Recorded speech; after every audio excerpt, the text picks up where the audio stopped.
Bonjour, le dimanche 23 mars 2014, en soirée, à la Seine-sur-Mer, dans le Var, se tenait à la Bourse du Travail la centralisation des résultats du premier tour de l'élection municipale.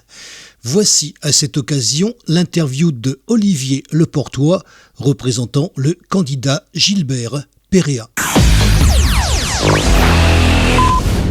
Alors nous sommes le dimanche 23 mars 2014, vous entendez derrière moi, il y a plein de monde, nous sommes à la Bourse du Travail, nous sommes à la Seine-sur-Mer, j'ai quelqu'un à côté de moi, j'ai lui demandé de se présenter, bonjour. Oui, bonjour, je suis monsieur Olivier Leportois, le second de Gilbert Péréa. Je suis en train d'étudier les résultats du scrutin. Les résultats sont assez mauvais pour nous puisque l'objectif minimal fixé était de 5% et je pense qu'on va tourner a priori à 3,5, 4 en fonction des derniers bureaux à venir. Ce qu'on peut dire de cette élection, c'est un scrutin qui est quand même extrêmement politisé. Les enjeux municipaux, on voit qu'ils ont été passés au second plan.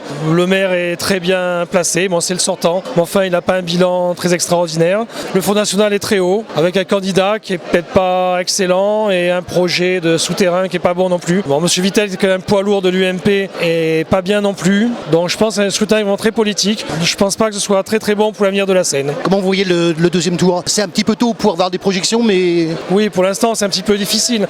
Il est certain que si on n'arrive pas à 5%, ce qui a d'être le cas, on sera donc exclu des possibles fusions.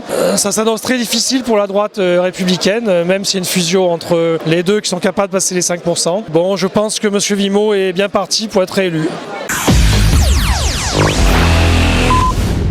Nous étions présents pour les résultats de ce premier tour et espérons être présents dimanche 30 mars 2014, toujours à la Bourse du Travail, pour les résultats de ce second tour de ces élections municipales que nous suivons depuis avril 2013. Retrouvez nos sujets sur la chaîne YouTube KXTC Podcast.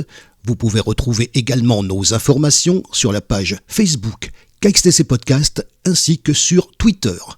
Je vous souhaite une excellente matinée et je vous retrouve très vite sur un prochain reportage pour KXTC Podcast.